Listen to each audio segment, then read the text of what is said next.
Okay TBH Labs နေကြိုဆိုပါရစေ2020ကုန်ပြီးတော့2021လည်းရောက်လာပြီဆိုတော့တစ်နှစ်စာလည်းကုန်သွားပြီဆိုတော့2021မှာကျွန်တော်တို့ smartphone တွေနဲ့ပတ်သက်ပြီးတော့မျှော်လင့်မိတာလေးတွေကိုနည်းနည်းရင်ဖွင့်ခြင်းတယ်လိုချင်တဲ့မျှော်လင့်တဲ့ feature တွေကိုပြောတာနော်ပါလာမယ့် feature တွေလို့ကျွန်တော်ရှေ့ဖြစ်ခေါ်တာမဟုတ်ဘူးဆိုတော့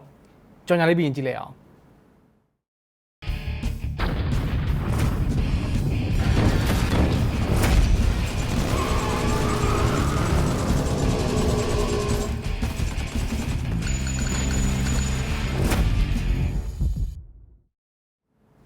ဆိုတော့2020မှာဒီ tech locker မှာတော်တော်လေးကိုအပြောင်းလဲများခဲ့တဲ့ခေတ်လို့ပြောရင်လည်းမှန်လိမ့်မယ်ပေါ့နော်။ဆောင်းမိုက်တဲ့ technology လည်းရှိခဲ့တယ်။ဆောင်းကိုမထင်မှတ်ထားရလောက်အောင် fail ခဲ့တဲ့ဟာတွေလည်းရှိခဲ့တယ်။ထင်တယ်လို့ဖြစ်မလာတာ user တွေမျှော်လင့်ထားတဲ့ feature တွေပါမလာတာဈေးရန်ကြီးနေတာဥပမာအဖြစ်ဗျာဖုန်းတစ်လုံးနဲ့ဥပမာပေးရမယ်ဆိုရင် Pixel 5ပေါ့2021မှာကျွန်တော်တို့အလိုချင်ဆုံး feature တွေက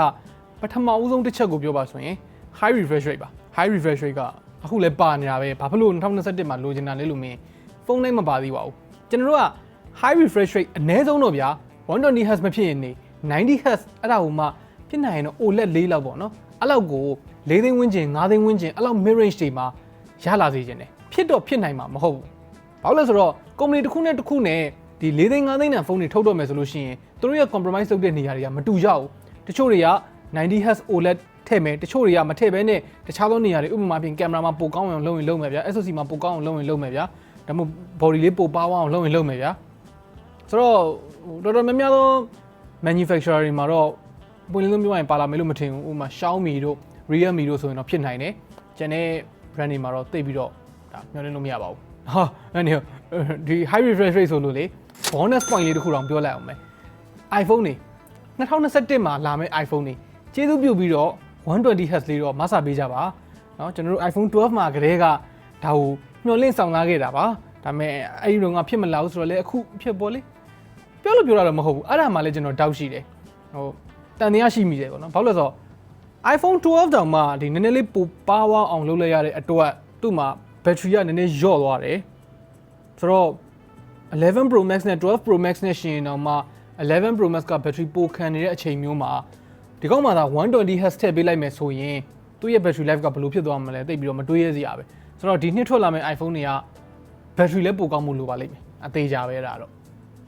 မဟုတ်လို့ရှိရင်တို့က 120Hz ကိုထည့်ပေးမှာမဟုတ်ဘူးဆို high refresh rate ကဘယ်လောက်အထိ user experience ကိုအပြောင်းလဲဖြစ်စေနိုင်လဲဆိုတာ high refresh rate သုံးဘူးတဲ့သူတိုင်းသိတယ်ဆိုတော့အဲ့ဒါကိုသိပြီးတော့ဂရုမစိုက်ဘူးဆိုလို့ရှိရင်ခင်ဗျာလုံးဝယူ hardcore iPhone fan ဖြစ်ရင်ဖြစ်ဒါမှမဟုတ်လို့ရှိရင် high refresh rate ကိုမသုံးဘူးလို့ဖြစ်ရင်ဖြစ်နှစ်ခုတည်းတစ်ခုပဲဆိုတော့ဖြစ်နိုင်ရင်တော့ mid range upper mid range flagship အဲ့ဒါတွေအကုန်လုံးမှာ high refresh rate ဖြစ်စေချင်နေပြီ high refresh rate 120Hz 120Hz ဆိုပြောတာပူလို့ရတယ်ကွာ high refresh rate ပြောတာတော်တော်ရှာလုံးတယ် high refresh rate နေရသိမရသေးဘူး high refresh rate high မဟုတ် high လေ high refresh rate ဒုတိယတစ်ခုအနေနဲ့ကတော့ wireless charging ပါ wireless charging ဖြစ်ဖို့အတွက်ဖုန်းတစ်လုံးမှာလိုအပ်တဲ့ component လေးတွေကတကယ်တမ်းကတော့နည်းနည်းလေးပါဒါပေမဲ့အခုချိန်ထိ flagship တွေမှာပါတဲ့တယုံ upper mid range တွေမှာတော့မပါတဲ့ feature တစ်ခုဖြစ်နေတော့မယ်အဲ့လိုပဲ wireless charging ရဲ့အသုံးဝင်မှု wireless charging ရဲ့ convenience ဖြစ်မှုကလည်း wireless charging ကိုတိတိကျကျသုံးဘူးတဲ့သူမှသိတာ wireless charging ဆိုတာ wire လောက်မမြန်ဘူးဆိုပေမဲ့တွင်းရင်လည်းဒီပုံမှန်ထက်နည်းနည်းပိုပူတာတို့ဘာလို့မျိုးရှိနိုင်နေဆိုပေမဲ့ကျွန်တော်တို့လိုမျိုးခုံနေဗျာသိရမလားစပွဲပေါ်မှာကိုယ့်ရဲ့ workstation ရှိတာပဲဖြစ်ဖြစ်ကိုယ့်ရဲ့အိယာဘေးနားလေးမှာ wireless charging pad လေးရှိတာပဲဖြစ်ဖြစ်တင်လိုက်ပြီးတော့သိရမလားအပေါက်ကြီးထိုးနေကြမလို့ဒါတော်တော်လေးကို convenience level ကိုမြင့်တက်စေတယ်အားနေခုံဆိုလို့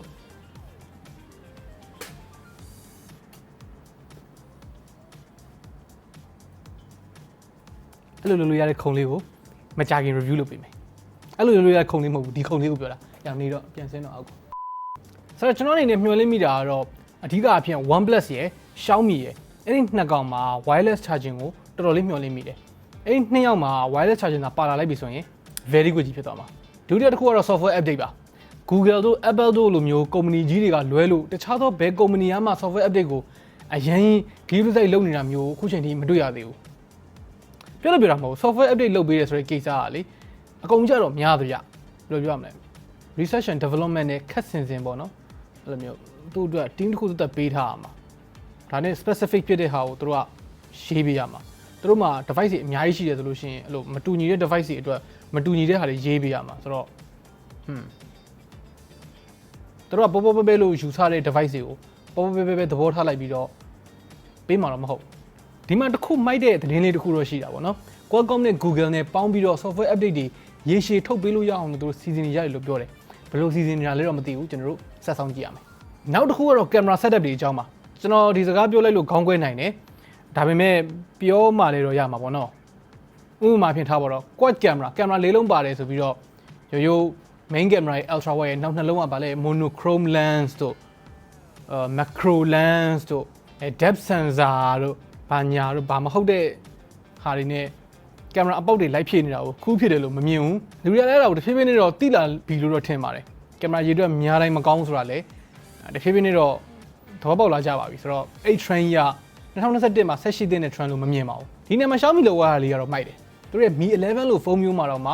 3လုံးပဲထည့်ပြသွားတယ်အဲ့ဒါမှတစ်လုံးဖျောက်ထားတယ်သူတို့မှာ3လုံးပဲရှိရတော့မှပဲတစ်လုံးကိုတေးသေးလေးနဲ့ဖျောက်ထားသေးတယ်ဆိုတော့အဲ့ trend ကိုဆက်လိုက်ကြလိုက်အောင်မယ်လို့လည်းမျှော်လင့်ပါတယ်နောက်ဆုံးတစ်ခုအနေနဲ့ကတော့ stereo speaker တွေပါအဲ့ဒါလည်း